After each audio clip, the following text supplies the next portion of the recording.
नमस्कार बच्चों। Today we are going to discuss class 10th English worksheet number 38C। ये आपकी 16th ऑफ अक्टूबर 2021 की वर्कशीट रहेगी। आज की इस इजी इंटरेस्टिंग वर्कशीट में हमें एक पोएम दी गई, द बॉल पोएम। हमें इस पोएम को पढ़ना है, समझना है, इसी पर बेस्ड कुछ इजी क्वेश्चन है जिनको हमें सॉल्व करना है। जैसा कि टाइटल सजेस्ट करा, ये पोएम एक बॉल के बारे में है और बॉल किसकी? एक बच्चे की बॉल है और बच्चे के हाथ से वो स्किप होकर के पानी में गिर जाती है। उसके बाद बच्चे का क्या रिएक्शन होता है, कैसा वो फील करता है, वो सब कुछ मेन थीम रहेगा इस पोएम का। ये पोएम एक डीप मैसेज कन्वे करती है कि प्रॉब्लम है तो उसका सॉल्यूशन भी है। आज प्रॉब्लम है तो कल उसका सॉल्यूशन जरूर मिलेगा। और कोई भी चीज़ है, कुछ भी लाइफ में परमानेंट नहीं होता, नथिंग इज परमानेंट। यानी अच्छे दिन है तो बुरे भी आ सकते हैं, बुरे हैं तो अच्छे भी आ सकते हैं। We need to be positive, हमें पॉजिटिव रहना होगा और हमें दोनों सिचुएशन में कामली हम दोनों सिचुएशन को हमें फेस करना होगा। यानी जितना जल्दी हम इस चीज़ को समझ लें उतना बेटर है हमारे लिए। क्योंकि अगर हम ये सोचें कि सब कुछ हमारे अकॉर्डिंग होता रहे, हम जैसा सोचते हैं वैसा होता रहे, तो लाइफ में पॉसिबल नहीं है, किसी के साथ भी ऐसा नहीं होता। ओके, तो ऐसा ही कुछ मैसेज कन्वे करती है हमारी ये पोएम। चलिए हम इस पोएम को रीड करते हैं। यहाँ पर जो पोएम का कंटेंट दिया गया, जैसा कि आप यहाँ पर विजिबल होगा, देख पा रहे होंगे, ये थोड़ा सा विजिबल ठीक से नहीं होगा। ओके, तो यहाँ पर आपको एडजस्ट करना है लिटिल बिट, क्योंकि ये वर्कशीट में कुछ ऐसा ही कंटेंट दिया गया है। यहाँ पे बात हो रही है एक बच्चे की। What is the boy now? यहाँ पे what is the boy now का मतलब है कि जो लड़का है, जो बच्चा है जिसने अपनी बॉल को खो दिया है, अब उसकी स्टेट ऑफ माइंड कैसा है, वो कैसा सोच रहा है, कैसे फील कर रहा है। कब? Who has lost his ball, जिसने अपनी बॉल को खो दिया। अब छोटे छोटे जो बच्चे होते हैं ना, वो पोजीशंस को लेकर के, अपनी चीज़ों को लेकर के काफ़ी ज़्यादा इनसिक्योर फील करते हैं या किसी को शेयर भी नहीं करना चाहते। तो उन बच्चों के लिए जब बॉल को खो देती है, कोई भी चीज़ जब उनकी टूट जाती है, खो जाती है, तो उनको बड़ा बुरा लगता है। ओके, तो इसलिए एक बच्चे की बात की गई कि what is the boy now, कि उसकी कंडीशन क्या, कैसा वो सोच रहा है, कैसा फील कर रहा है। Who has lost his ball, जिसने अपनी बॉल को खो दिया। What is he to do? I saw it गो, क्या वो क्या करेगा? मैंने देखा, पोइट ने देखा कि उसकी बॉल है वो चली गई। Merrily bouncing down the street and then merrily over there and it is in the water, कि वो थोड़ी देर पहले खुशी से उस बॉल को बाउंस कर रहा था and he was playing in the street, वो उसी बॉल के साथ स्ट्रीट में, गली में खेल रहा था। लेकिन अब वही बॉल वाटर में चली गई, वाटर बॉडी में चली गई। नो यूज टू से ओ देर आर अदर बॉल्स, किस चीज़ को कहने का कोई मतलब नहीं है। दैट इज़ द वर्थलेस, कि बच्चे को कहा जाए कि बेटा मेरे पास एक और बॉल है, आपको और बॉल दूंगा, उसको कहने का यूज़ नहीं है। An ultimate shaking grief fixes the boy as he stands rigid trembling and staring down, कि अब ऐसा कहने का मतलब क्यों नहीं कि देर इज़ अनदर बॉल, यानी कि उसको अगर ये कहा जाए कि दूसरी बॉल ले लो। इसलिए कि जो बच्चे होते हैं वो अटैच थे, उसकी काफ़ी सारी मेमोरीज अटैच थी उस बॉल के साथ, तो वो बॉल खो गई है। तो अगर उसको न्यू बॉल दे भी दी जाए तो वो बॉल उसको वापस नहीं मिल सकती।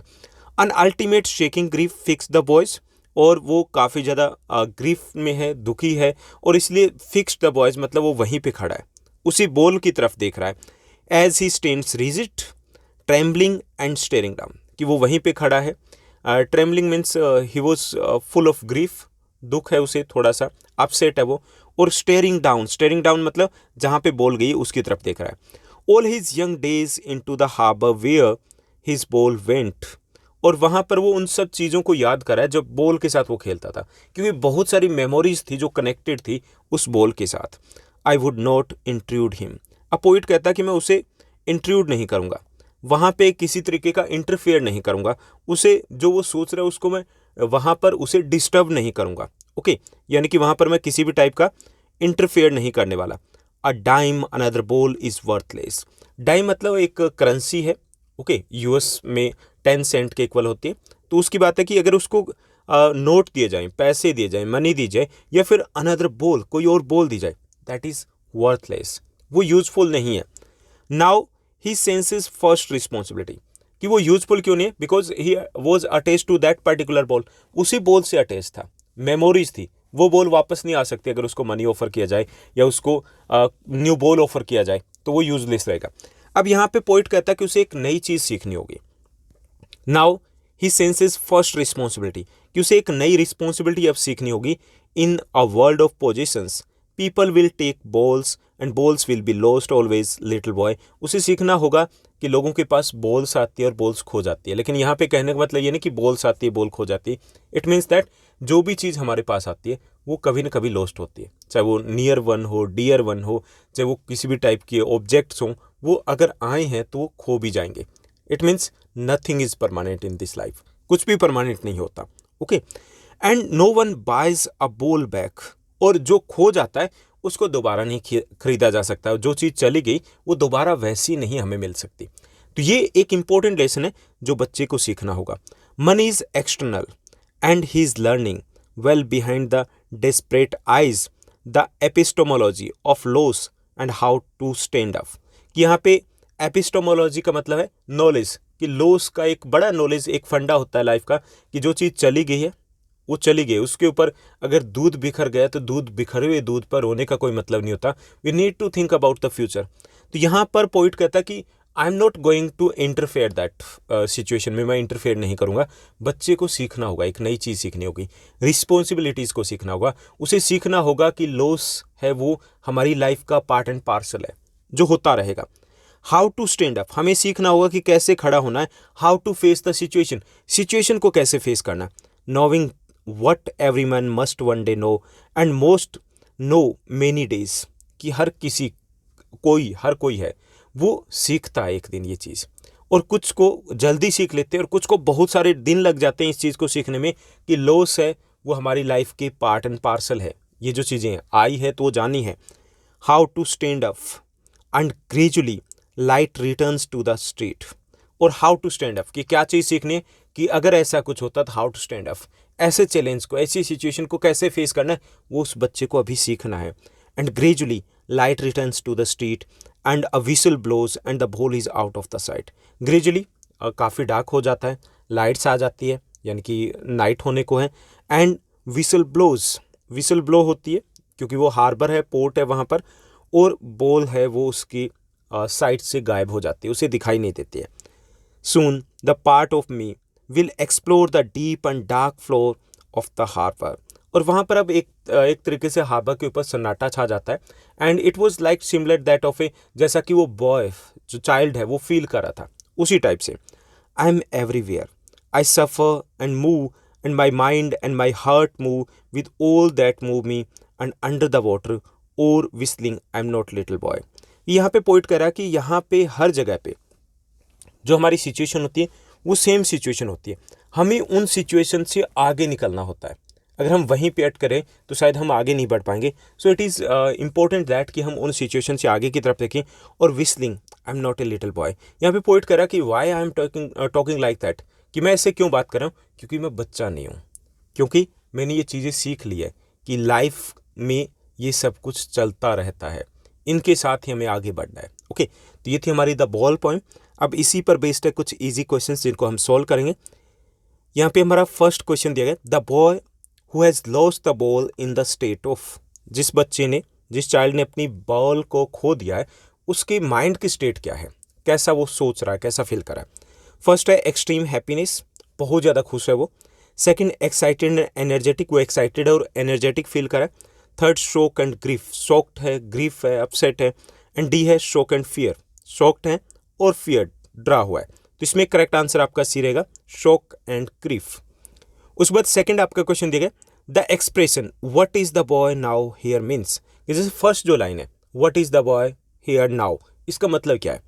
तो फर्स्ट ऑप्शन दिया गया what is the health condition of the boy, इसका मतलब है कि बच्चे की हेल्थ कंडीशन कैसी है। Second, how is the boy playing after losing the ball, कि बॉल को खोने के बाद बच्चा कैसे खेल रहा है, ये यहाँ पे कहा जा रहा है। Third, where the boy is after losing the ball, कि बॉल को खोने के बाद बच्चा है कहाँ पर।